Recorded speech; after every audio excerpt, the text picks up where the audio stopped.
The birth of Israel was a wonderful moment for the Jewish people.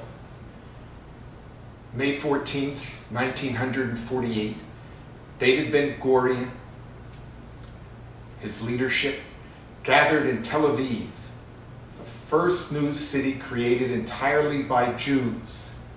First new city created by Jews in what would become Israel. This year celebrating its 100th anniversary. 1948, though, was the birth of the new state of Israel, and the Jewish world was excited. But as all things, this was not an event that had happened without a history. It was not an event that was not to have ramifications far beyond any that had been known at that time. Within the Bible, we already find strong evidence of the Jewish people's tie to the state of Israel. Well, to the place of Israel. And there we find the children of Israel being told, this is your land. Abram is told to get out of Aram Naharaim and to go to Israel, to go to Palestine, to go to this piece of land, however you want to call it, and there to begin the life of the Jewish people. Abraham buys a spot of land to bury his wife in Hebron, a city with contention to this day. But Abraham pays more than the normal amount for such a plot and buys the first piece of soil that is to be owned by Jews in Israel. Moses leads the children of Israel back, having come from Egypt, to the promised land. And Joshua has the honor of bringing the children of Israel back into the land. Our journey within the land was not uneventful, and it was not totally positive. Our kings grew proud and haughty and began worshiping other gods. Idolatry supposedly became a prime concern, surely for all of the prophets. And ultimately, in the year 586 and again in the year 70 of the Common Era, the state of Israel, then as it was, is destroyed, as is the temple in Jerusalem. From this time on, throughout the diaspora, throughout the entire world where Jews were to roam, the Jew always had Israel within his heart. And so we read, if I forget thee, O Jerusalem. And so our prayer book is filled with references to our desire to return to Jerusalem. And so it is not at all unusual to consider the fact that in the late 1800s, there arose the beginnings of a Zionist movement. Russian Jewry had been terribly afflicted. By 1880, there were pogroms, and Jews began to realize that the freedom they had known under Alexander II was not to be theirs. They had heard rumblings of a new freedom, of enlightenment that had come to the Jews of the West. But with the assassination of Alexander, that freedom really ended for these Jews in Eastern Europe. And they had a decision to make. They could assimilate. They could join those forces which were trying ultimately successfully to overturn the Tsar. They could go to Israel, or they could give up. But whatever they did, they knew that life would never be the same. And so in small numbers and then in growing numbers, Jews began to go to what was then known as Palestine, the name given to the land that once was Israel by the Romans after their conquest in the year 70 of the Common Era.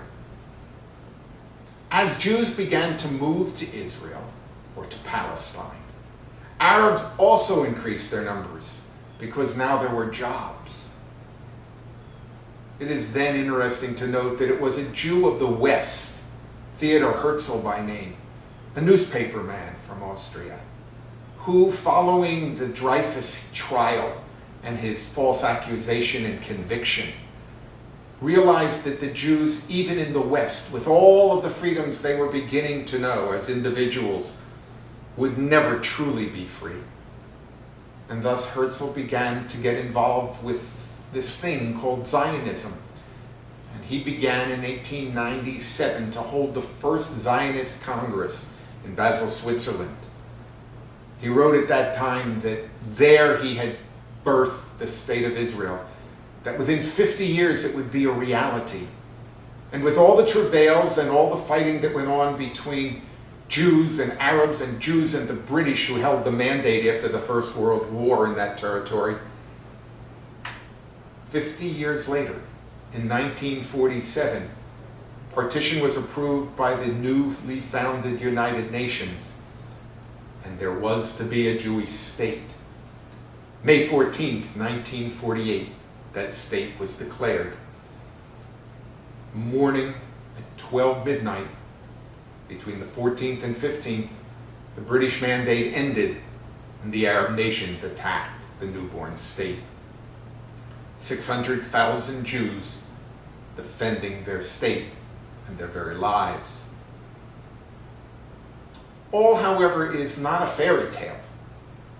The Jews who were victorious in that world and that war for which we are grateful found themselves in difficult situations. And we now know that many were the Arabs who were driven out of the land. Probably not in the tens of thousands, but many Arabs were forced to leave their home, and many Arabs would be made to feel less than welcome in the newly founded state, especially with the Nationality Act that's passed in 1950, which made it very, very difficult for Arab residents in the land now Israel to find their way to get Israeli citizenship. And they would have to apply to become a citizen and go through a waiting period. Many were the inconveniences that came to the Palestinian at that time, and many were the inconveniences that were to continue throughout the experience that they have had within the state of Israel. In a recent book entitled Between Jews and Arabs, David Myers discusses the idea that Israel has to deal with the Palestinians. And this is probably the first question that exists for a seeker today. What shall be our relationship with these Palestinians? It is not really just a question for the Palestinians to solve. It is a Jewish question if we are to feel proud of what it means to be a Jew. We have always believed that Jews had a higher sense of ethical values. Therefore, the question really becomes, how shall we treat, how shall Israelis treat the Palestinians? But the problem of Israel is not simply that alone. The problem of Israel becomes more complicated when we realize that today, 50% of the young Jews in the United States, Jews under the age of 35, no longer feel any relationship with the state of Israel and have said that they would not be disturbed if Israel were to be destroyed. How then do we relate to Israel? How do we relate to Israel, says Myers, when we understand that Israel has always, since the moment it was created, believed that it is the central focus of the Jewish people, and well should be. And surely their actions as the place of ingathering for the Jewish people has made them a prime center of Judaism. Today, the largest single Jewish population in any country in the world. But the question is, does the diaspora, do we Jews who live outside of Israel have a role to play? Are we co-equals?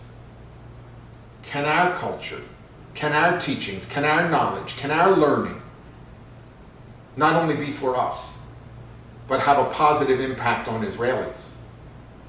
Even as Israelis believe that we should toe the line and simply follow what Israel is teaching and sending out to the world as the right action. The situation of the Jews today outside of Israel is perhaps, especially in the United States, better than it has ever been anywhere in the world. Anti-Semitism that had for so long been the bane of our existence seems all but gone.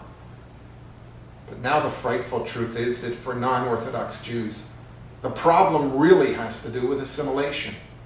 The problem really has to do with, shall we as Jews living in the diaspora be able to perpetuate ourselves in any manner other than an orthodox